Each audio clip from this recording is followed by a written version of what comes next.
السلام علیکم ورحمۃ اللہ وبرکاتہ۔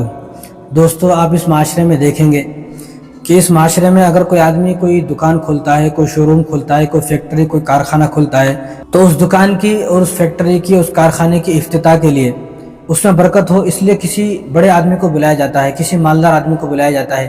حالانکہ وہ آدمی فری میں نہیں آتا ہے، اس کو لاکھوں روپے دینے پڑتے ہیں، پھر آتا ہے وہ۔ آپ دیکھیں گے کتنے بڑے بڑے شو روم جو کھلے ہوئے ہیں، دکانیں کھلی ہوئی ہیں، تو بڑے بڑے لوگوں کو، M L A, M Ps کو، یا ہیرو کو بلایا جاتا ہے، ہیروئن کو بلایا جاتا ہے، یا کسی سیلیبریٹی کو بلایا جاتا ہے، بڑے آدمی کو بلایا جاتا ہے، اور یہ سمجھا جاتا ہے کہ اس کا قدم جب میری دکان پہ پڑے گا تو جیسا یہ مالدار ہے میں بھی ایسا مالدار ہو جاؤں گا۔ ایک یہ سوچ ہے، اور یہ سوچ پتہ نہیں کیسے ہمارے ذہن کے اندر پیدا ہو گئی، حالانکہ یہ غلط سوچ ہے، اس طرح نہیں ہے۔ اگر وہ اتنا برکت والا ہوتا تو وہ پیسہ کیوں لے رہا ہے؟ کیوں لاکھوں روپے لے رہا ہے پھر آپ سے وہ؟ اگر وہ برکت والا ہے تو پیسے مت لے، ایک بھی فری میں آئے۔ لیکن ان کو لاکھوں روپے خرچ کر کر شو روم کی افتتاح کے لیے، دکان کی افتتاح کے لیے، کارخانہ اور فیکٹری کی افتتاح کے لیے ان کو لایا جاتا ہے، اور ان کے قدم کو ایک مبارک قدم سمجھا جاتا ہے۔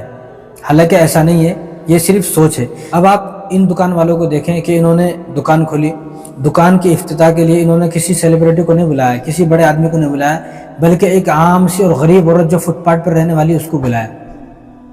سلام ہو اس بھائی کو۔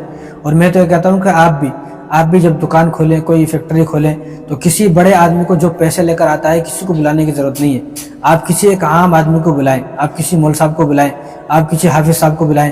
آپ اگر ان کو بھی نہیں بلا سکتے تو کسی مدرسے سے ایک ادنا سے چھوٹا سا طالب علم ہے، اس طالب علم کو بلا کر لائیں۔ اس کا جو قدم ہوگا وہی اتنا مبارک قدم ہوگا کہ آپ کے کارخانے میں، آپ کی فیکٹری میں، آپ کی دکان میں 4 چاند لگ جائیں گے، آپ کے کاروبار میں 4 چاند لگ جائیں گے۔ آپ خود حیران ہو جائیں گے کہ میرے کاروبار میں اتنی برکت کیسے ہو گئی۔ تو سلام ہو ان بھائی کو کہ جنہوں نے ایک عام سی عورت کو بلایا، ایک غریب عورت کو بلایا، فٹ پاتھ پر رہنے والی کو، اور اس سے اپنی دکان کا افتتاح بھی کرایا، اور پہلی بونی جو کی ہے اس سے ہی کی ہے، اور فری میں دے کر کی ہے۔ آج کل ہماری سوچ تو یہ ہے کہ جو پہلا گراہک آئے گا اگر وہ فری میں لے گیا یا اس سے کم کر لیا تو پورا دن خراب ہو جائے گا۔ حالانکہ ایسا نہیں ہے، آپ جو ہے پہلے گراہک پر رحم کریں، پہلے گراہک پر رحم کرنے کی برکت سے پورا دن بھر اللہ تبارک و تعالیٰ آپ کے کاروبار میں برکت ڈالیں گے۔